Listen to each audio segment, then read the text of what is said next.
Hyderabad Suchitra circle కి ఒక విశేషం. మీ లలిత జ్యువెలరీ సుచిత్ర సర్కిల్ కి వచ్చేసింది. ఆగస్ట్ 18న బ్రహ్మాండమైన ప్రారంభోత్సవం. Lalitha jewellery, A block, green park avenue, Suchitra road. మీ లలిత జ్యువెలరీలో ధరలు చెక్ చేయండి. డబ్బులు చాలా చాలా ఆదా చేస్తారు. డబ్బులు ఎవరికి ఊరికే రావు. బుడమేరు దెబ్బకు కొల్లేరు కకావికలమవుతోంది. మరికొన్ని లంక గ్రామాలను వరద చుట్టుముట్టింది. ఇళ్లలోకి వరద నీరు చేరుతోంది. ఏలూరు, కైకలూరు మధ్య రాకపోకలు పూర్తిగా నిలిచిపోయాయి. ముంపు గ్రామాల్లోని ప్రజలు తాగునీరు, నిత్యావసర సరుకుల కోసం కూడా బయటకు వచ్చే వీల్లేకపోయింది. బుడమేరు వరద కొల్లేరు కొంప ముంచుతోంది. వరద తాకిడికి పరిసర గ్రామాలకు రాకపోకలు స్తంభించాయి. 3 టీఎంసీల నీటి సామర్థ్యం ఉన్న కొల్లేరు కాస్త ఇప్పుడు 2 టీఎంసీల నీటితో ఉక్కిరిబిక్కిరవుతోంది. లంక గ్రామాల్లో వేలాది మంది విలవిలలాడుతున్నారు. చుట్టూ కమ్ముకొస్తున్న వరద నీరు ఒకవైపు, ఎన్నడూ లేని విధంగా రోడ్లపై 2.5 అడుగుల మేర నీటి ప్రవాహం మరోవైపు. కొల్లేరులో నిత్యం మేతకు వెళ్లే పశువులు 3 రోజులుగా పాకలకే పరిమితమయ్యాయి.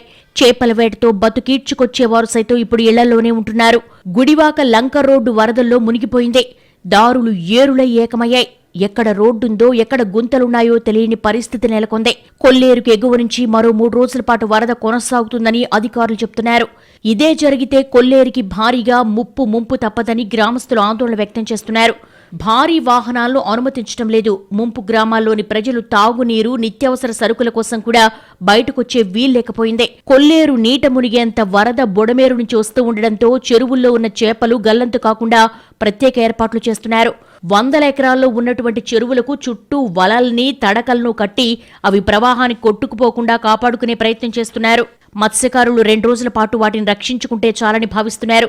చెరువుల కట్టలు తెగే ప్రమాదం ఉండడంతో వాటిని ప్రొటెక్ట్ చేసుకునే ప్రయత్నం చేస్తున్నారు. పడవల్లో మట్టి తీసుకుని వెళ్లి కట్టలు బలహీనంగా ఉన్న చోట వేస్తున్నారు.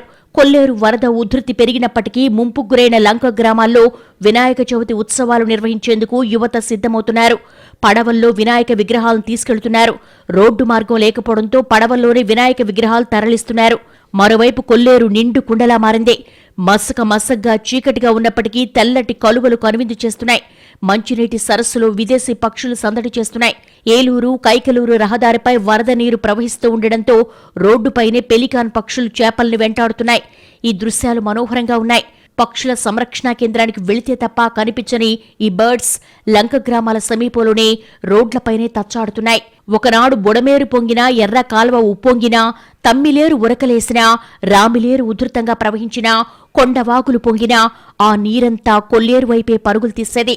చిన్న చితక నీటి వనరుల నుంచి వానాకాలంలో పాయలుగా వచ్చి ఇక్కడే చేరతాయి. దక్షిణాసియాలోని మంచినీటి సరస్సుగా పేరొందిన కొల్లేరు క్రమంగా కబ్జాకోరల్లో చిక్కి శల్యమైందన్న ఆరోపణలు వినిపిస్తున్నాయి.